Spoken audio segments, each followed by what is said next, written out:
Hello everyone, welcome to Balwinder live YouTube channel. आज हम discuss करेंगे यहाँ पे सीएपीएफ 2024 के पेपर के अंदर जितने भी अभी तक मैथ के क्वेश्चन आए हैं उनका कंप्लीट एनालिसिस। और इसके अलावा अगर आपने पुराने सेशन नहीं देखे तो 2003 से लेकर आपको 2024 तक के सारे आपको previous year question math reasoning के सीएपीएफ के अंदर इन दो प्लेलिस्ट में मिल जाएंगे। इनको जाके आप चेकआउट कर सकते हैं। इनका लिंक आपको इस वीडियो के डिस्क्रिप्शन बॉक्स में मिल जाएगा या फिर आप इस यूट्यूब चैनल की प्लेलिस्ट में जाके भी चेकआउट कर सकते हैं। इसके अलावा आपको यहाँ पे 2022 का, 2023 और 2024 में अभी मैंने हाफ ही कोर्स कवर करवाया था और बाकी इसमें आपको कोर्स कंप्लीट मिल जाएंगे। मैथ रीजनिंग के क्वेश्चन अलग होंगे, बेसिक सेम है। अगर मैं इस पेपर की बात करूंगा तो 2030 का अगर आपने किसी ने भी कोर्स लगाया होगा तो लगभग सारे ही क्वेश्चन वो अटेम्प्ट करके आया होगा विद प्रीवियस ईयर क्वेश्चन। अगर आपने प्रीवियस ईयर नहीं लगाए तो एक दो क्वेश्चन आप छोड़ भी सकते थे, but out of A 20 question मेरे ख्याल से 18 क्वेश्चन आपके लगभग इसी कोर्स में से आ जाएंगे। अगर मैं बात करूं 24 में मैंने हाफ ही कोर्स कवर करवाया था तो आप लगभग इसके मान के चलो आपके हाफ क्वेश्चन आराम से बन गए होंगे। सो अब अगर आप फ्यूचर के लिए तैयारी करना चाहते हो इन कोर्स को आप प्रेफर कर सकते हो। इस यूट्यूब चैनल के ऊपर आपको और भी प्लेलिस्ट मिलेंगी related to CDS, AFCAT, CAPF, काफ़ी आपको प्लेलिस्ट मिलेंगी। इसमें आपको मैथ रीजनिंग के सारे कोर्स मिल जाएंगे और एडवांस मैथ, हायर मैथ के टॉपिक आपको अच्छे लेवल से मिल जाएंगे और प्रीवियस ईयर क्वेश्चन आपको डिफरेंट पेपर के मिल जाएंगे जो कि आपको काफ़ी ज़्यादा बूस्ट अप करेंगे। तो आई रेकमेंड आप जो भी चैप्टर पढ़ना चाहते हैं प्रीवियस ईयर आप हर एक पेपर का जरूर देख लिया करें, उससे आपको काफ़ी कुछ सीखने को यहाँ पे मिल जाएगा। ठीक है, तो स्टार्ट करते हैं आज के सेशन का पहला क्वेश्चन। पहला क्वेश्चन ये जो हमारे पास है, ये नंबर सिस्टम जो मैंने अभी आपको प्लेलिस्ट बताई उसमें मैंने नंबर सिस्टम में ये सारे क्वेश्चन आपको करवाए हुए थे और मैंने नंबर सिस्टम का आपको 2024 में भी एक चैप्टर करवाया था। काफ़ी इजीली क्वेश्चन थे, 10 क्वेश्चन मैंने 10 क्वेश्चन करवाए थे, उसमें से आप इसको कवर कर सकते हैं। अगर मैं बात करूँ इसको तो हमने डिवाइड करना है यहाँ पे बाई 8 से, और 8 से डिवाइड करने के बाद हमारे पास यहाँ पे रिमाइंडर कितना आएगा वो पूछा गया। तो हम सिंपली चेक कर लेंगे, 1 है तो इसको 1 ही रखो, 2 मल्टीप्लाई बाय 1 होगा ये 2 हो जाएगा और 1 इंटू 2 इंटू 3 हो जाएगा तो ये 6 आएगा। आगे अगर आप चेक करोगे तो वो आएगा मेरे पास 1 इंटू 2 इंटू 3 इंटू 4 और आगे वाला आएगा मेरे पास ऐसे यहाँ पे 1 into 2 into 3 into 4 into 5 up to so on. यहाँ पे कितना आएगा ये 500 का फैक्टोरियल। एक्चुअली में ये आपके पास नंबर फैक्टोरियल में लिखे गए हैं और अगर मैं इसको डिवाइड करूंगा 8 से तो रिमाइंडर पूछा गया, तो जब मैं इसको डिवाइड करूंगा तो ये तो 1 ही रह जाएगा। 2 को डिवाइड करूंगा ये भी आपका 2 का 2 रहेगा क्योंकि 2 8 से डिवाइड ही नहीं होगा। 6 को अगर मैं 8 से डिवाइड करूंगा तो वो 6 का 6 ही रह जाएगा, बट अगर मैं 8 को इससे डिवाइड करूंगा तो ये 4 और 2 8, तो ये कट के कितना हो गया 0। 0 मल्टीप्लाई एनीथिंग विल बी 0, तो इसका रिमाइंडर 0 हो गया। यहाँ पे 2 और 4 फिर से आ जाएगा, ये भी 0, तो इसका भी रिमाइंडर क्या आएगा 0 आएगा। तो आगे वाले जितने भी नंबर आएंगे उनका रिमाइंडर 0 0 आएगा, तो उसको लिखने की जरूरत नहीं है, सिर्फ आपको इसी को डिवाइड करना था 8 से। तो 9/8 करेंगे तो रिमाइंडर कितना आएगा 1। ये इस क्वेश्चन का सही उत्तर है। क्वेश्चन नंबर सेकंड के ऊपर चलते हैं।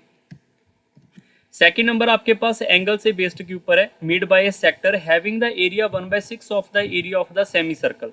ध्यान रखना है, इस बात को इग्नोर बिल्कुल मत करें। यहाँ पे आपके पास सेमी सर्कल लिखा गया है क्योंकि इसी में काफी बच्चों ने आंसर की चेकआउट किया होगा, उसमें काफी बच्चों ने यहाँ पे गड़बड़ किया, गलत किया अपना आंसर। अब यहाँ पे पहले चेक कर लेते हैं एंगल के बारे में। देखो थोड़ा सा मैं बेसिक बता देता हूँ। ये हमारे पास यहाँ पे कुछ सर्कल है और इसका यहाँ पर ये वाला कुछ यहाँ पे थीटा, ये वाला हमारे पास एक बन जाएगा सेक्टर। तो यहाँ पर उसने क्या पूछा हुआ है, सेक्टर का एरिया। सेक्टर का एरिया क्या होता है, theta divide by 360 degree multiply by pi into R का square. That must be is equal to what, that must be is equal to 1/6 of what, of the area of the semi circle. Area of a semi circle क्या होता है, पूरे circle का area सब बच्चों को पता है, पूरे सर्कल का एरिया होता है मेरे पास पाई आर स्क्वायर और सेमी सर्कल का एरिया उससे हाफ हो जाएगा।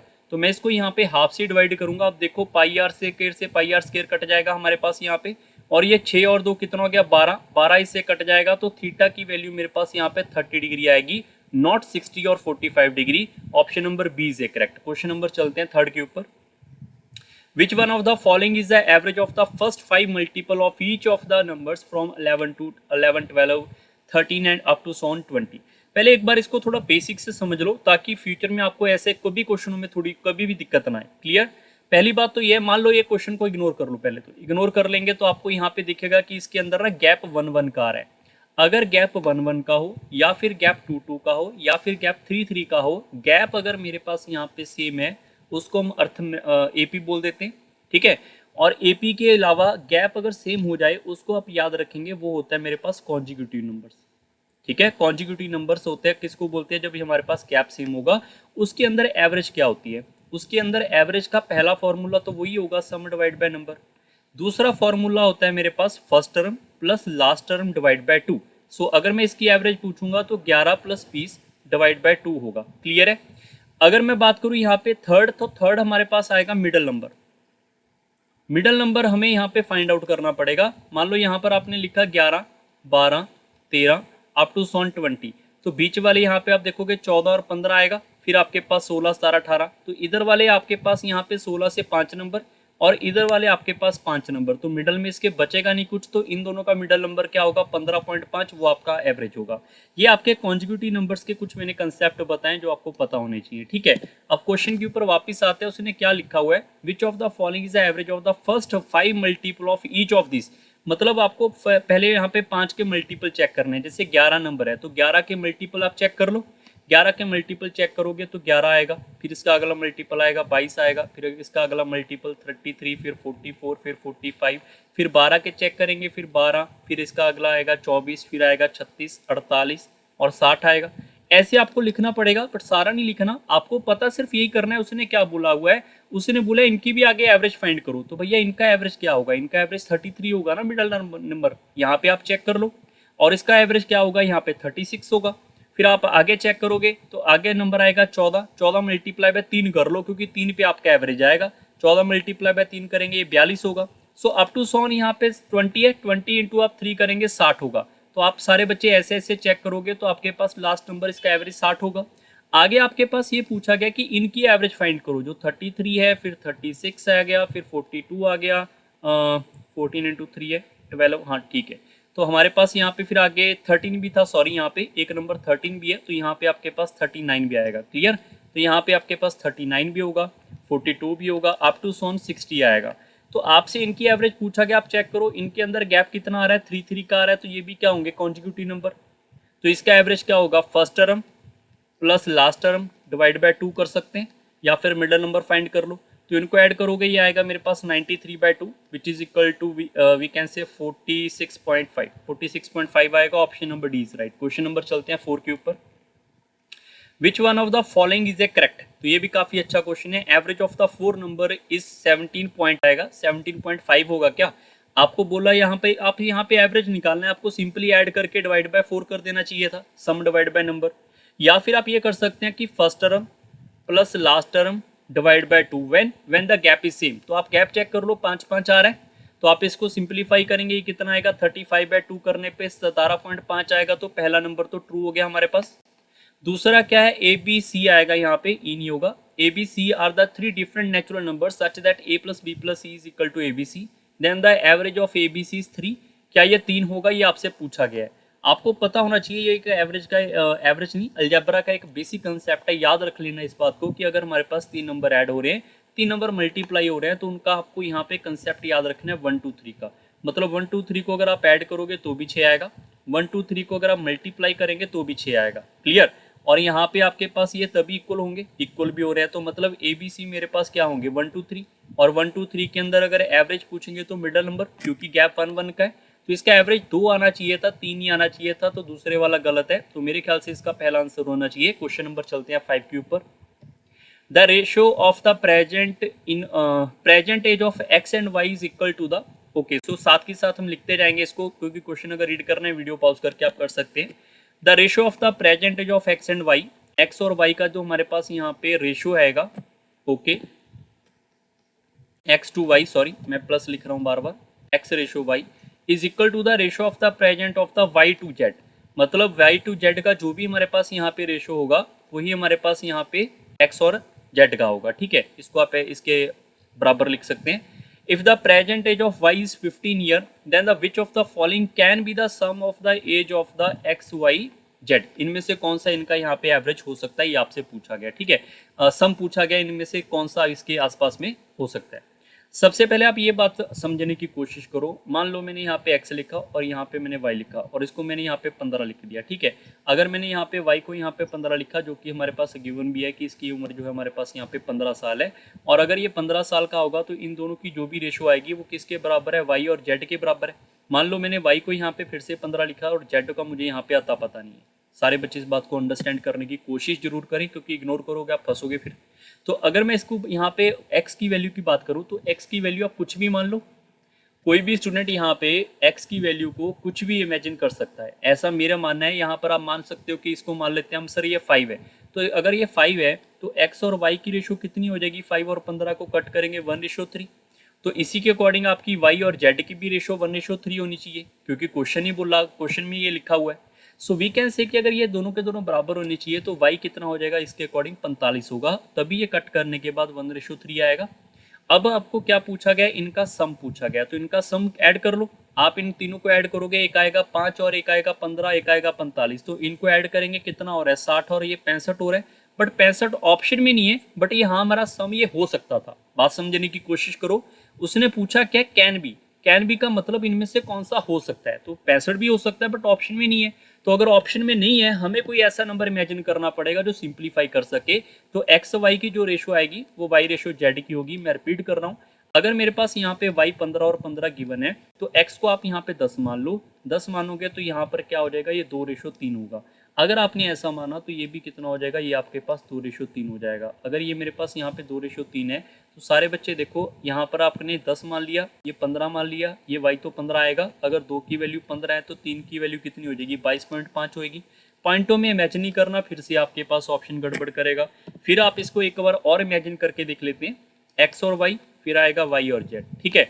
तो वाई को मैंने यहाँ पे 15 माना, इसको मैंने यहाँ पे 15 माना, इसके कोई और टेबल के ऊपर हम वेरीफाई कर लेते हैं। 3 के टेबल के ऊपर हम 5 के ऊपर नहीं आया था, 3 पे भी नहीं आएगा। हम इसको यहाँ पे 6 मान लेते हैं, 6 भी नहीं रहने देते हैं, एक सेकेंड, हम इसको यहाँ पे 9 रख लेते हैं। 9 रख के आप चेक करके देखो, अगर मैं यहाँ पे x को 9 रखूंगा तो इनकी रेशो 3:5 आएगी, तो इसकी रेशो भी हमारे पास 3:5 ही आनी चाहिए, ठीक है। तो अगर 3:5 आनी चाहिए, तो अगर यहाँ पे हमारे पास 3 की वैल्यू 9 होगी, 5 की वैल्यू 15, ये तो ठीक है। यहाँ पे अगर 3 की वैल्यू 15 है, मल्टीपल ऑफ 5 है, तो इसको 5 से मल्टीप्लाई करेंगे तो ये 25 होगा। मतलब ये हुआ कि x मेरे पास 9 आया, y मेरे पास 15 आएगा, z मेरे पास यहाँ पे 25 आएगा। तो सभी को ऐड कर लेते हैं, सभी को ऐड करेंगे, आपका आंसर 49 आएगा। सिर्फ एक ही ऑप्शन है जो यहाँ पे अवेलेबल है, क्लियर। तो हो सकता है किसी बच्चे को लगे सर आपने तो बड़ा इसको इमेजिन करके ये कर लिया, बट पेपर में इतना टाइम नहीं लगता सोचने का। बिल्कुल सही है, पेपर में हो सकता है आप में से कई बच्चे इसको इग्नोर कर दें, कई बच्चे इसको सोचने में आप सोचो कि यार पता नहीं कैसे करना है। कोई बच्चा ये सोच रहा हो कि यहाँ पे 15 आ गया, इसका मल्टीपल ढूंढ लेते हैं या इग्नोर कर देते हैं, कई भी आप अप्रोच लगा सकते हो, बट करेक्ट ऑप्शन यही है। करेक्ट आपको करने का वे मैंने बताया, ऐसे कर सकते हैं, ठीक है। क्वेश्चन नंबर 6 के ऊपर चलते हैं। ये भी आपके लिए आसान क्वेश्चन है। x + 1/x is 2, then which of the following is given. जब भी आपके पास ये वैल्यू 2 होती है तो हमेशा x को 1 फिल करते हैं, क्योंकि 1 + 1/1 करेंगे तभी वो 2 हो सकता है।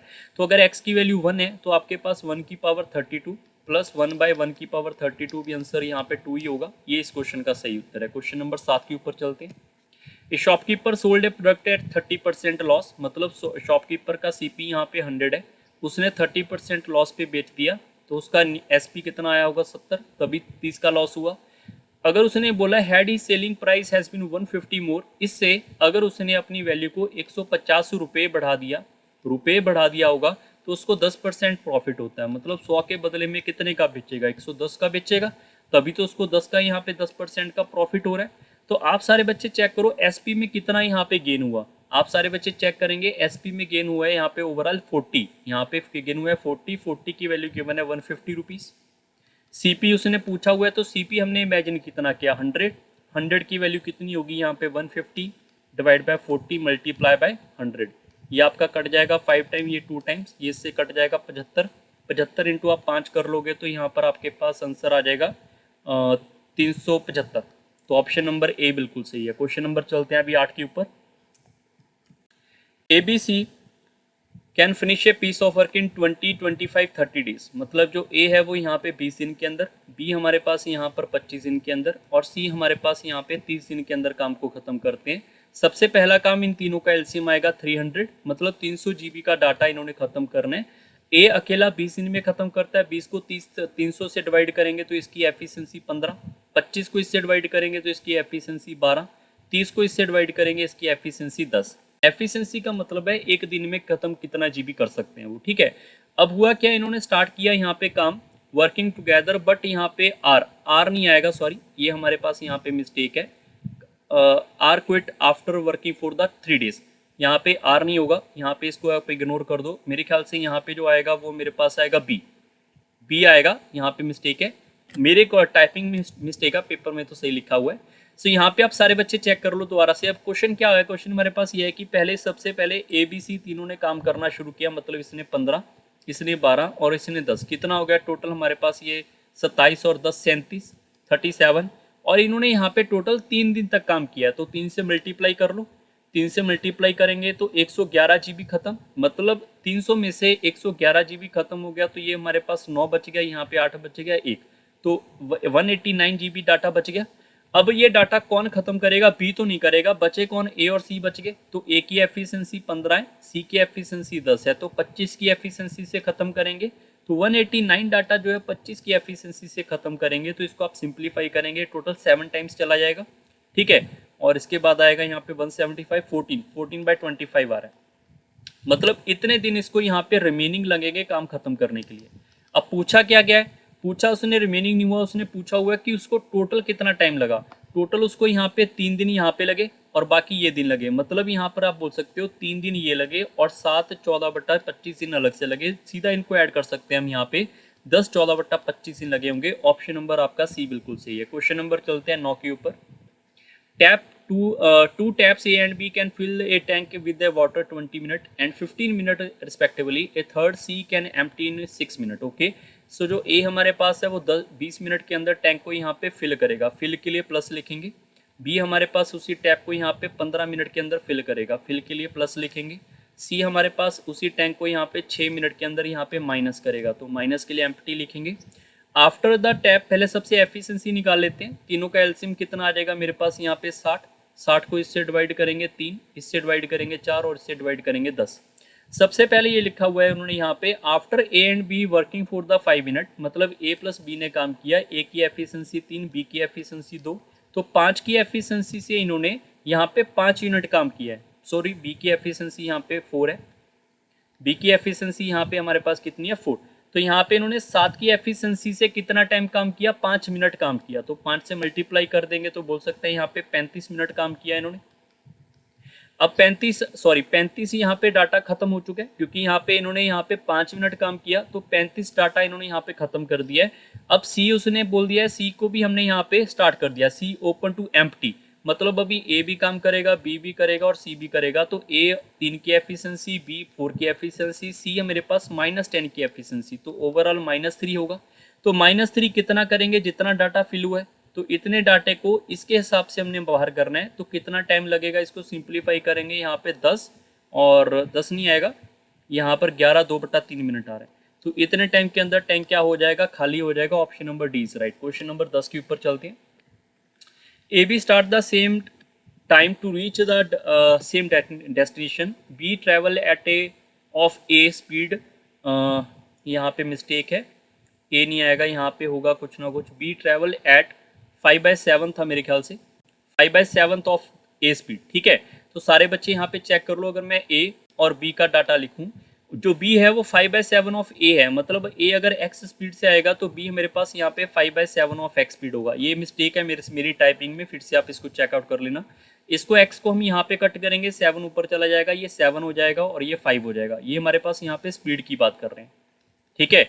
और उन्होंने लिखा हुआ है सेम टाइम है, अगर जब सेम टाइम होगा तो स्पीड क्या होता है, टाइम के इन्वर्सली होता है, तो टाइम हमारे पास यहाँ पे 5/7 हो जाएगा। ऐसा क्यों होता है, सारा मैंने बेसिक आपको यहाँ पे पढ़ाया हुआ है, जाके आप चेक कर सकते हैं कोर्स के अंदर, या फिर फिरदौसी बैच को भी आप फॉलो कर सकते हैं। सो टाइम की रेशो मेरे पास ये आ गई। अब उसने लिखा हुआ है reach 1 our 20 minute after a, मतलब इनके बीच के अंदर टाइम का डिफरेंस है 1 घंटा 20 मिनट, तो इनके बीच में टाइम का डिफरेंस है कितना, 2, और 1 घंटा 20 मिनट है, 1 घंटे को 60 मिनट, 20 मिनट और तो 80 मिनट, तो बोल सकते हैं 2 की वैल्यू मेरे पास 80 मिनट है, तो मैं ये बोल सकता हूँ 1 की वैल्यू यहाँ पे 40 मिनट रही होगी, और यहाँ पे 5 की वैल्यू 40 से मल्टीप्लाई कर लेंगे तो ये आएगा, यहाँ पर ए को 200 मिनट लगे होंगे और बी की बात करें, बी इसको 7 को अगर 40 से मल्टीप्लाई करेंगे तो इसको 280 मिनट लगे होंगे। उसने पूछा हुआ है किसका टाइम, बी का, तो बी का टाइम है 280 मिनट। 280 में से 240 मिनट क्या होता है, 4 घंटे। 4 घंटे और अलग से कितना हो जाएगा, 40 मिनट। तो 4 घंटे 40 मिनट होना चाहिए था। तो आपका आंसर क्या आ जाएगा, ऑप्शन नंबर ए आ जाएगा। क्लियर। क्वेश्चन नंबर चलते हैं 11 के ऊपर। There was a hike in a petrol price by 12%, by how much percent should a person. ये क्वेश्चन मैंने बहुत बार करवाया हुआ है, परसेंटेज के अंदर जाके आप चेकआउट कर सकते हैं। बहुत से बच्चे इसके अलग अलग शॉर्टकट ढूंढते हैं, बट आपको एक सिंपल बताया था, जब भी ऐसा क्वेश्चन आएगा उसका रीजन भी बताया था क्यों होता है। प्राइस इनवर्सली टू क्वांटिटी कैसे होता है, जब हमारे पास यहाँ पे पैसे का जो लेन देन होता है उसके हिसाब से ये कंसेप्ट बनता है। वो सारी चीज़ें पढ़ाई हुई हैं बेसिक में, जाके आप चेकआउट कर सकते हैं। बट यहाँ पे सिर्फ मैं इतना बताऊंगा कि अगर हमारे पास वैल्यू स्टार्टिंग में 100 है, हाइक कितना हो गया प्राइस के अंदर 12%, तो इसका 12% बढ़ा देंगे तो 112 हो गया। अब 112 में से उसको क्या चाहिए, उसको पहले वाला ही पोजीशन दोबारा चाहिए। There is no change in the expenditure, तो उसको वापस से इसको यहाँ पे पेट्रोल के जो कंजप्शन है उसको बराबर लेने के लिए कितना हमें डिक्रीज करना पड़ेगा, मतलब पैसे को कितना हमने यहाँ पे रखना पड़ेगा, सॉरी पैसे को नहीं, कंजप्शन को हमें कितना रखना पड़ेगा कि पैसा हमारा यहाँ पे चेंज ना हो, पैसा उतना ही खर्च हो। तो कंजप्शन को हमें यहाँ पे डिक्रीज करने के बजाय हम जितना पैसा यहाँ पे पेट्रोल का यहाँ पे बढ़ा था, हम इसकी कंजप्शन को उतना ही डिक्रीज करेंगे। क्या 12 बढ़ा है तो 12% डिक्रीज करेंगे, नो, हमें वैल्यू को 100 को यहाँ पे 12% बढ़ाना था, अब इसको हमें वापस 100 के ऊपर लेकर आना है। तो हमें डिक्रीमेंट कितने का करना पड़ेगा, 12 का, किसके ऊपर, 112 के ऊपर, मल्टीप्लाई बाय 100 करेंगे, आपका डायरेक्ट आंसर आएगा। पंगा ये है कि क्यों के लिए आप जाके एक बार कोर्स को चेक करना, आपको सारे कंसेप्ट वहाँ पे अवेलेबल मिल जाएंगे इसके रिलेटेड, ठीक है। अब इसको आप सिंप्लीफाई कर सकते हैं, ये मेरे पास यहाँ पे कट जाएगा टोटल 3, 4 के टेबल के ऊपर कट कर लेते हैं। यहाँ पर ये मेरे पास आएगा 2 और ये आएगा 8, फिर इससे कट करोगे ये आएगा मेरे पास 25, ये आएगा मेरे पास यहाँ पे टोटल कट करेंगे 7 और ये आएगा 75/7, 75/7 आएगा 10 point something. Option number C is right. Question number चलते हैं 12 के ऊपर। ये भी काफी अच्छा क्वेश्चन है, यहाँ पे प्लस का सिंबल होगा, फिर से मैं रिपीट कर दूं, ये प्लस का सिंबल होगा। उसने पूछा हुआ है इसका मीन बताओ। मीन तो हर एक बच्चे को पता है ना, मीन का मतलब होता है a plus B plus C. 3 number है तो 3 से डिवाइड कर दो, 4 नंबर है 4 से डिवाइड कर दो, मतलब एवरेज को ही तो मीन बोला जाता है। तो यहाँ पे 19 को आप बाहर निकालोगे तो यहाँ पे क्या हो जाएगा, a plus B plus C is equal to 437। तो ये 19 इससे डिवाइड कर लेंगे हम प्रॉपरली, तो यहाँ पर आ जाएगा a plus B plus C. Clear. इसको आप सारे बच्चे चेक कर लेना, ये डिवाइड करने के बाद आएगा मेरे ख्याल से 23 आ रहा है। फिर 23 को अगर मैं यहाँ पे मीन निकालना चाहता हूँ, डिवाइड बाय 3 करना पड़ेगा, तो डिवाइड बाय 3 करेंगे तो 7 पॉइंट समथिंग आएगा। Option number B is right. Question number 13 के ऊपर चलते हैं। Out of a 6 digit given, how many 2 digit number can be formed without repetition of the digit. So हमने यहाँ पे 2 डिजिट बनाने, एक ये वाला एक ये वाला। जैसे हमने बना लिया 22, बट 22 में रिपीट कर दिया ना, 2 को रिपीट कर दिया। उसने बोला है विदाउट रिपीट, मतलब पहला 2 होगा तो आगे वाला 3 हो सकता है, 4 हो सकता है, 1 हो सकता है, 5 हो सकता है, 6 हो सकता है। बट हमारे पास क्या नहीं हो सकता, 2 दोबारा से नहीं हो सकता। मतलब पहले नंबर पे तो कोई भी रख सकते हैं। पहले के लिए मेरे पास कितनी पोजीशन है, 6, 6 में से कोई भी रख दूं मैं। और जो अगला नंबर आएगा उसके लिए कितना है, जो भी हमने यहाँ पे डाटा रखा वो यहाँ पे नहीं आएगा, तो 1 नंबर कम होगा। तो 6 में से 1 नंबर कम कर लो, 5, तो 5 में से कोई भी रख लो, तो टोटल 30 नंबर बना सकते हैं। ये आपके इस क्वेश्चन का सही उत्तर है। क्वेश्चन नंबर चलते हैं अभी 14 के ऊपर। A train travel at a speed of 60 km/h crosses a platform in 20 second. That same train crosses a person who is walking at a speed of 6 km/h in the same direction, okay, as that of the train 12 second. What is the length of the train and that of the platform? तो सारे बच्चे देखो एक बात समझो कि आपको ये क्वेश्चन को करने के शॉर्टकट भी हैं, बेसिक भी हैं, बट आपने वो ध्यान में रखना है जो पेपर में आपका स्ट्राइक करे। मेरे ख्याल से कोई स्टूडेंट ऐसा नहीं होगा जिसने इसका बेसिक ना किया होगा और शॉर्टकट भी ना किया होगा। सो आई रेकमेंड, जो भी आपके पेपर में की बात करूँ, पेपर में आपके जो दिमाग में आएगा आप उसी हिसाब से करना। ऐसा ना हो कि नहीं इसका शॉर्टकट है तो मैं शॉर्टकट से ही जाऊँगा, नो। अगर बेसिक आता है तो बेसिक से कर लो, आपका टाइम बचेगा। बेसिक ये है कि डिस्टेंस को स्पीड से डिवाइड करेंगे तो टाइम आता है, और अगर हमारे पास यहाँ पे स्पीड की बात करें वो km/h में होगा, तो उसको 5/18 करेंगे तो वो मीटर पर सेकंड में कन्वर्ट होती है। और इसके अंदर ये बताया गया था ट्रेन अगर किसी पर्सन को क्रॉस करेगा तो ट्रेन की लंबाई आती है, अगर ट्रेन किसी प्लेटफॉर्म को क्रॉस करेगी तो दोनों की लंबाई आती है। ये इतना सा इसका बेसिक है बस, ठीक है। तो डिस्टेंस डिवाइड बाय स्पीड कर लेते हैं सबसे पहले। तो डिस्टेंस अगर मैं यहाँ पे इसको लिखूं कि उसने पर्सन को क्रॉस किया है, तो डिस्टेंस कितना आएगा यहाँ पे, ट्रेन का पता नहीं, पर्सन का कितना डिस्टेंस आएगा 0, डिवाइड बाय स्पीड क्या आएगी। अब यहाँ पे पर्सन की स्पीड ये है और ट्रेन की स्पीड इतनी है, तो दोनों के दोनों है क्या सेम डायरेक्शन। सेम डायरेक्शन में स्पीड क्या होता है माइनस होता है, तो बोल देंगे 54 kilometre per hour. Multiply by 5/18 करना पड़ेगा क्योंकि डिस्टेंस बाय स्पीड करने के बाद यहाँ पे टाइम आएगा, टाइम आपका सेकंड में है, तो सेकंड के लिए मुझे मीटर पर सेकंड में इसको कन्वर्ट करना पड़ेगा। अंडरस्टैंड। सो यहाँ पर ये कट जाएगा मेरे पास यहाँ पे 3 बार, और यहाँ पे ट्रेन की लंबाई मेरे पास आ जाएगी यहाँ पे इसको मल्टीप्लाई करने के बाद, इसको आप सिंप्लीफाई कर लेंगे 60 और 180, तो 180 मीटर यहाँ पे ट्रेन की लंबाई आ रही है। तो यहाँ तक आपके पास एक ऑप्शन तो एलिमिनेट हो, 2 ऑप्शन एलिमिनेट हो गए, बच गए 2 ऑप्शन। अब 180 वाले को आपको समझना पड़ेगा, जब प्लेटफॉर्म को क्रॉस करना है तो ट्रेन की लंबाई प्लस प्लेटफॉर्म की लंबाई आएगी डिवाइड बाय स्पीड। स्पीड जब प्लेटफॉर्म को क्रॉस करेगा तो ट्रेन अपने आप की स्पीड से क्रॉस करेगा ना, उसमें प्लेटफॉर्म थोड़ा घूमेगा, तो ट्रेन की स्पीड कितनी आएगी मेरे पास 60 किलोमीटर पर आवर, इसको 5/18 करना पड़ेगा, और इससे भी क्या आएगा यहाँ पे टाइम आएगा that is 20 second. Clear. I hope सबको ये वाला पोर्शन भी समझ आ चुका होगा। अब यहाँ पे हमारे पास ट्रेन की जो लंबाई है उसको यहाँ पे फिल कर देंगे 180 प्लस PL, और इसको मैं उधर लेकर सिंप्लीफाई कर लूँगा, वैसे कट कर सकते हैं हम यहाँ पे 6 के टेबल पे, ये 10 आएगा, ये 3 आएगा, बाकी आप इसको वेरिएशन कर लेंगे, ये 20 multiply by 10 multiply by 5/3। Clear. अब इसको सिंप्लीफाई कर सकते हैं हम यहाँ पे, और ये PL की वैल्यू हम फाइंड करेंगे, ये मेरे ख्याल से आएगा 153, पॉइंटों में आ रहा है तो ऑप्शन नंबर 1 ही दिख रहा है। क्लियर। ये आपने सॉल्व कर लेना। क्वेश्चन नंबर 15 के ऊपर चलते हैं।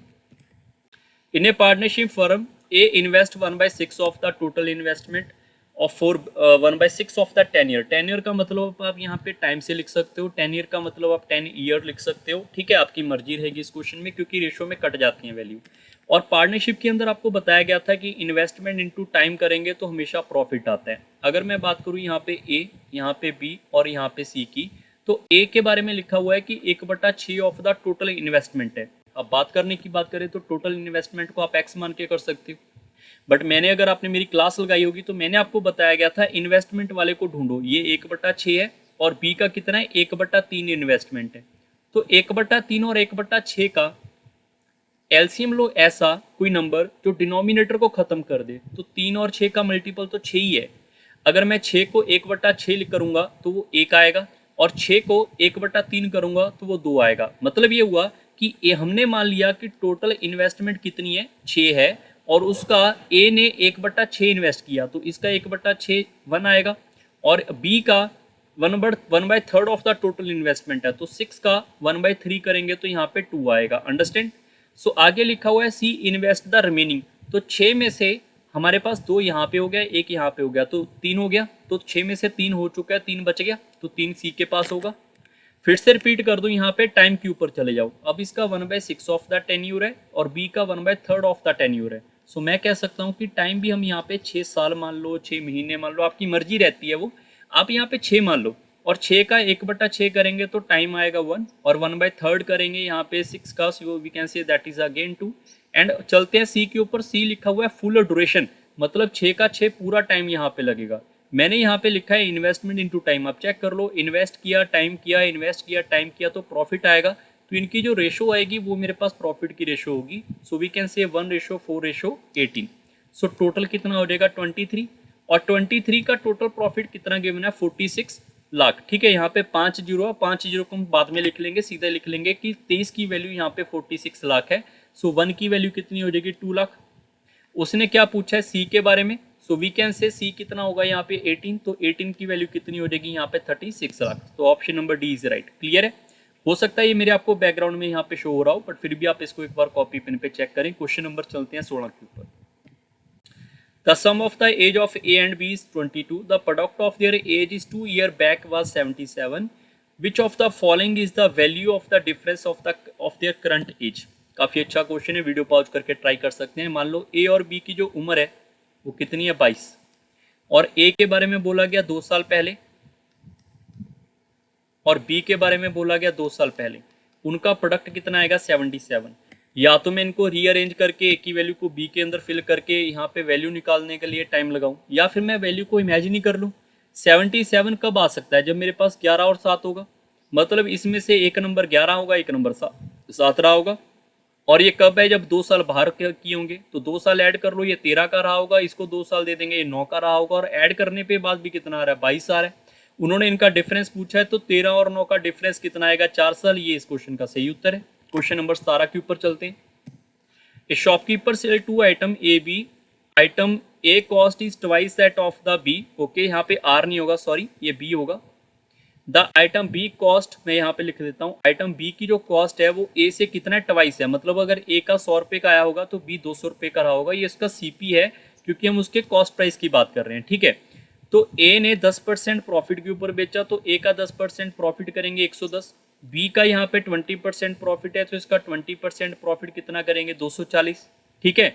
विच of the following is a net profit, overall profit कितना हुआ। सो वी कैन से यहाँ पे टोटल कितना हो गया, सीपी 300 का, और ये कितना हो गया टोटल सीपी मेरे पास 350 का। तो कितने का प्रॉफिट हुआ, 50 रुपये। किस पे, इस 300 के ऊपर। मल्टीप्लाई बाय 100 करेंगे तो वैल्यू आएगी, ये कट जाएगा मेरे पास 1/6। 1/6 की वैल्यू होती है 16 2/3%। So we can say option number D is right. Question number चलते हैं 18 के ऊपर। Out of a class of a 100 student 25 play at least cricket and football. एक बार वीडियो पॉज करके आप सारे बच्चे इस क्वेश्चन को रीड आउट जरूर कर लें, और ऐसे क्वेश्चन आपको प्रीवियस ईयर क्वेश्चन में मैंने करवाए हुए हैं। काफ़ी बार बच्चों को बोलता हूँ कि आप सारे बच्चे PYQ सारे ही चेक कर लो, बट काफ़ी बच्चे बोलते हैं सर 20 साल के कौन देखेगा, लास्ट 5 साल के देख लेते हैं, बहुत है। तो 5 साल में तो ऐसे क्वेश्चन आपको नहीं मिलेंगे, ठीक है। तो यही थोड़ा फर्क होता है कि अगर आप ज़्यादा प्रैक्टिस करते हो आपको ज़्यादा स्कोर आएंगे। सो अगर मैं इस क्वेश्चन की बात करूँ, यहाँ पे आपके पास टोटल डाटा है 100 स्टूडेंट का। वीडियो पॉज करके आप क्वेश्चन को रीड आउट कर सकते हैं। सबसे पहले यहाँ पे हमारे पास टोटल 3 पर्सन है, 3 स्पोर्ट्स हैं, तो मैं 3 बार यहाँ पे सर्कल ड्रॉ कर लेता हूँ। क्लियर।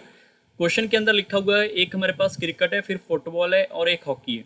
सो क्रिकेट के अंदर टोटल डाटा है 50, यहाँ पे लिखा हुआ है, और फुटबॉल के अंदर है 37, और हॉकी के अंदर है 22। सो वी कैन से कि हमारे पास इस डाटा को फिल करना है, बट ऐसा ना हो कि आप रैंडमली फिल कर दो, इसको समझ के फिल करना होता है। जैसे हमारे पास 10 play all the 3 cricket 3 sports, तो यहाँ पे 10 मेरे पास वहाँ पे आएगा जो यहाँ पे तीनों का कॉम्बिनेशन है, तो ये डाटा आपको दिख रहा है 10 का। फिर आपने यहाँ पे चेक करना है 25 प्ले कर रहे हैं क्रिकेट एंड फुटबॉल को, क्रिकेट और फुटबॉल को 25 प्ले कर रहे हैं, जहाँ पे 10 तो मैंने फिल कर दिए, तो बचे कितने, 15। तो 15 डाटा यहाँ पे आएगा। जैसे फिर से समझो, 15 play at least cricket and hockey, cricket and hockey के अंदर क्रिकेट ये रहा और हॉकी ये रहा, क्रिकेट एंड हॉकी के अंदर 15 हैं, 15 में से 10 तो हमने फिल कर दिया, तो यहाँ पे सिर्फ 5 ही बचा। फिर आप चेक करेंगे यहाँ पे 12 at least football and hockey, football and hockey के अंदर 12 है, यहाँ पे 10 फिल कर दिए, तो सिर्फ 2 ही बचे। फिर आप इनको भी चेक करो, फुटबॉल के अंदर टोटल कितना है 37, जिसमें से 15 और 10 कितना होगा 25, 25 और 2 27। फुटबॉल में से 27 से डाटा फिल है, तो 10 बच गया। 10 वो पर्सन ये फुटबॉल के होंगे जो सिर्फ ओनली फुटबॉल खेलेंगे। क्लियर। अब ऐसे ही आप इसको हॉकी वाले को चेक कर लो, हॉकी कितना आएगा यहाँ पे 10 और 5 15 और 2 17, तो 22 में से 17 फिल होगा, तो 5 हमारे पास बच जाएंगे। फिर आप क्रिकेट के चेक कर लोगे, 15 और 10 25 और 5 30, तो क्रिकेट के यहाँ पे 30 में फिल हो चुके हैं 50 में से, तो यहाँ पे सिर्फ 20 ही डाटा बचेगा।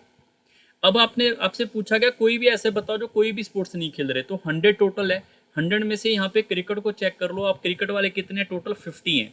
बाकी क्रिकेट वाले का सर्कल आप बाहर कर दो, क्रिकेट वाले का सर्कल बाहर कर दिया, तो बचा कितना, 10 2 और 5 कितना हो गया, टोटल 17। तो 17 प्लेयर और हैं, कुछ ना कुछ खेल रहे हैं, टोटल कितना हो जाएगा 67। 100 में से 63 हमारे पास यहाँ पे कोई खेल खेल रहे हैं, और 33 हमारे पास ऐसा होगा जो कोई भी प्ले नहीं करेंगे, तो option number A is right. Question number चलते हैं 19 के ऊपर।